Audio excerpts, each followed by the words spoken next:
With the release of Xuan, the first mono-quantum teams are finally here, and I know all you Silverwolf players can't wait to wreak havoc in MOC with them. This video will talk about the best team compositions, current state, and the future for mono-quantum. I've put in the chapters for the video so you can skip around. So why mono-quantum? For anyone who's new to the game, the reason why people are talking about full quantum teams is because of Silverwolf. She's a 5-star quantum nihility unit that implants weaknesses onto enemies, and the weakness she implants are based on her team's elements. This means that if you've got 2 fire units and 2 quantum units, then she has a 50-50 chance of implanting either element onto the enemy. This often leads to many salty moments during runs, but there is a way to get around it. If your enemy is weak to fire, then Silverwolf won't implant fire onto your enemies because they're weak to it already. Using this to your advantage, you can bypass the need for a full quantum team, although it can be quite tedious to do. At the end of the day, full quantum teams let you completely ignore type weaknesses and run your team in almost every situation. Undeniably, Silverwolf is the core of these teams, and without her implants, it's not worth running a mono quantum team. The true value of Silverwolf though is the fact that you can farm the quantum set for all of eternity on your account, and that you don't have to worry about relic sets at all. This is because the 4-piece quantum set still performs decently on non-quantum DPS units, due to Death Ignore being such a valuable thing to have. Not only that though, but the Guard of Wuthering Snow set is also a generally good set to slap onto your supports, so that they don't die. Obviously, there are min-maxes to be made by running different sets, but the comfort Silverwolf gives you by letting you farm one Cave of Corrosion type and not having to worry about what sets to farm is unique to her and her alone. Now, let's talk about the state of Mono Quantum. Currently, I'd say Mono Quantum is in a decent spot. You might want to run a 3-1 element split. This is because there are only 5 quantum units as of now, and 2 of them are carries and 2 of them are sustainers. There are also no Quantum Harmony units just yet, but when one eventually releases, Planetary Rendezvous stocks will definitely rise. Running both Xuan and Lynx on one team is overkill,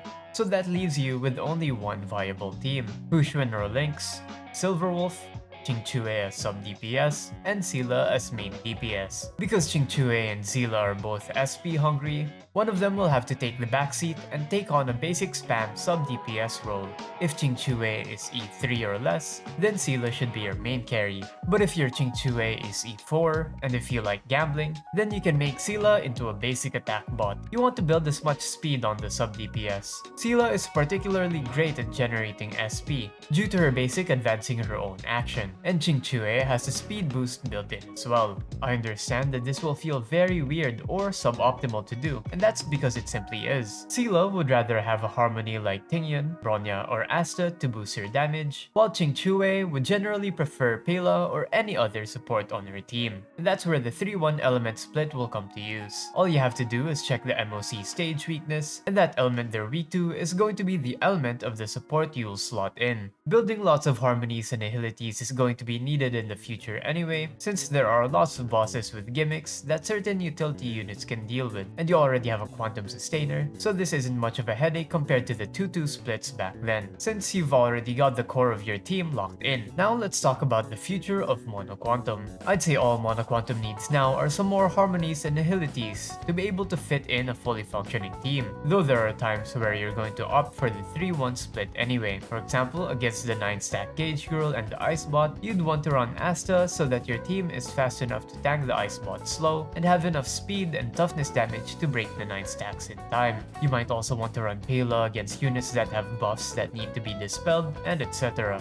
For the future, I urge all Mono Quantum enjoyers to stock up at least 180 pulls. I won't be explaining, so just trust me on this one, bro. I'd love to talk about the future quantum units, but I'm on thin ice because Hoyoverse themselves have quite evidently told me to stop leaking. With that said, my channel could get nuked within the next 3 months, so please subscribe to my backup channel just in case it does. I uploaded 3 videos there already, and I'm sure you'll enjoy them. I can't state this enough, but it's really important you do, because I'll stop uploading here completely for those 3 months. I have a feeling this video won't even reach your sub box or feed, but I'll keep making these videos anyway, because I enjoy making them. I'll be making some tier list content in the future to hopefully reverse this curse that has been brought upon me. That's all, thanks for watching.